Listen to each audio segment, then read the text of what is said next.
আমাদের এলাকায় বন্যায় টিউবওয়েল তলায় গেছে, বিশুদ্ধ পানির প্রয়োজন। জামালপুরে কমতে শুরু করেছে যমুনা নদীর পানি।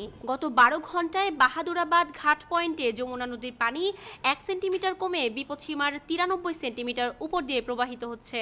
যমুনার পানি বিপদসীমার উপর দিয়ে প্রবাহিত হওয়ায় জেলার ইসলামপুর, দেওয়ানগঞ্জ, মাদারগঞ্জ, মেলান্দহ ও বকশীগঞ্জ উপজেলার 23টি ইউনিয়ন ও 3টি পৌরসভার নিম্নাঞ্চল প্লাবিত হয়েছে।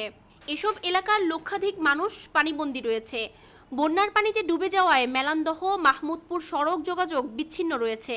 বন্যার কারণে জেলার 1.5 শতাধিক শিক্ষা প্রতিষ্ঠানে পাঠদান বন্ধ রয়েছে। তলিয়ে গেছে 7,000 হেক্টর ফসলি জমি ও রাস্তাঘাট। দেওয়ানগঞ্জ ও ইসলামপুর উপজেলার অন্তত 2,000 বন্যার্ত মানুষ গবাদি পশু নিয়ে 11টি সরকারি আশ্রয় কেন্দ্রে আশ্রয় নিয়েছে। বন্যার্তদের জন্য সরকারিভাবে 300 মেট্রিক টন চাল ও 4,000 প্যাকেট শুকনো খাবার বরাদ্দ দেওয়া হয়েছে। বন্যা দুর্গত এলাকায় শুকনো খাবার, বিশুদ্ধ পানি ও গোখাদ্য সংকটের কথা জানিয়েছেন বানভাসী মানুষেরা।